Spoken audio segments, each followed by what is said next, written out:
Footage লাগবে কিন্তু আমাদের কোনো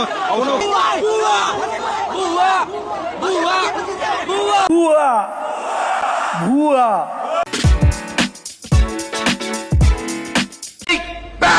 Bangladesh! I have a plan. I have a plan. I have a plan.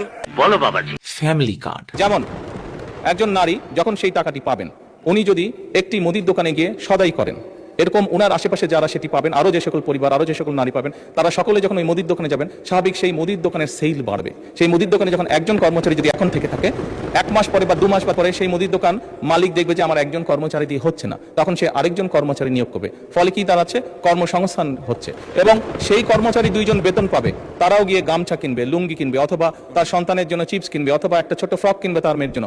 ফলে লোকাল ইকোনমি আস্তে আস্তে স্ট্রেনদেন হবে, লোকাল ইকোনমি আস্তে আস্তে বড় হবে। রুকো যারা, সবার করো।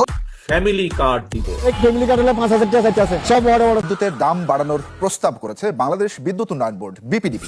পাইকারি মূল্যহার 6 টাকা 99 পয়সা থেকে বাড়িয়ে 12 টাকা 91 পয়সা করতে যায় এই সংস্থাটি। আগামী মাসে বাড়ছে বিদ্যুতের দাম। নিয়ন্ত্রক সংস্থা এনার্জি রেগুলেটরি কমিশন বলছে, চলতি সপ্তাহে গণশুনানি শেষ করে মে মাসে নতুন দাম চূড়ান্ত করবেন তারা।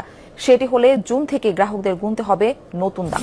জ্বালানি তেল, এলপি গ্যাসের পর বিদ্যুতের দাম বাড়লে তা মরার উপর খাড়ার ঘা হবে বলে মনে করছেন সাধারণ মানুষ।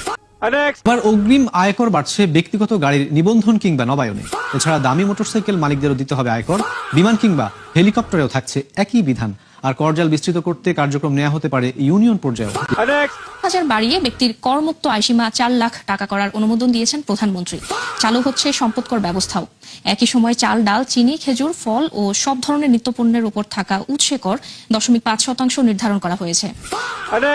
আসছে বাজেটে 20% পর্যন্ত বাড়তে পারে সিগারেটের দাম। উঠে যেতে পারে সরিষা, সূর্যমুখী, রাইস ব্র্যান তেল, চিনি এবং মুড়ির উৎপাদনে থাকা অব্যাহতি সুবিধাও। ফলে দাম বাড়তে পারে পণ্যগুলোর, পাশাপাশি কর বাড়তে পারে বিভিন্ন গুঁড়া মশলা। মূলত আয় বাড়াতেই এমন সিদ্ধান্ত নেওয়া হচ্ছে। একদিকে জ্বালানি তেলের সংকট, অন্যদিকে মূল্যবৃদ্ধি, সব মিলিয়ে নাভিশ্বাস জনজীবন। হয়তো লোডশেডিং এর মধ্যেই বিদ্যুতের দাম বাড়ানোর প্রস্তাব করেছে বাংলাদেশ বিদ্যুৎ উন্নয়ন বোর্ড বিপিডিবি। পাইকারি মূল্যহার 6 টাকা 99 পয়সা থেকে বাড়িয়ে 12 টাকা 91 পয়সা করতে যায় এই সংস্থাটি। কৃষক কার্ড। ধান, চাল, গম, আলুর মতো অর্ধ শতপণ্যে বাড়ছে ভ্যাট এবং সম্পূরক শুল্ক। এ সংক্রান্ত রাজস্ব প্রস্তাবনা তৈরি করেছে জাতীয় রাজস্ব বোর্ড এনবিআর। এবার বাবা মা, ভাই বোন কিংবা দাদা দাদির কাছ থেকে পাওয়া সম্পদের উপর কর বসাতে যাচ্ছে এনবিআর। সম্পদের মূল্য ভেদে যা হবে সর্বনিম্ন 1% থেকে সর্বোচ্চ 10%। প্রথমবারের মতো এই ব্যবস্থা চালুর মাধ্যমে 5,000 কোটি টাকা বাড়তি আয় করতে চায় রাজস্ব বোর্ড। বাজার করতে গিয়ে রীতিমতো হিমশিম খাচ্ছেন সাধারণ ক্রেতারা।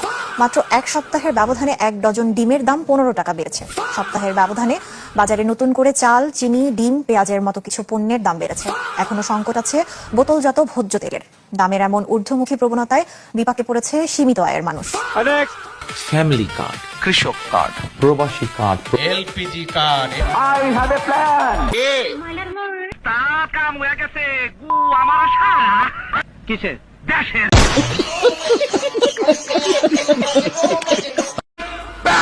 বাংলাদেশ। এই সারের দাম 1000, কামলার দাম 1500, ধানের দাম 600। এভাবে দেশ চলবো? ভিক্ষা করে খাবো। अभी तो रुको, ক্লাইম্যাক্স अभी বাকি। মায়েদের কাছে আমরা যেরকম ফ্যামিলি কার্ড পৌঁছে দিচ্ছি, সেরকম আরেকটি কার্ড দিতে চাই, সেটি হবে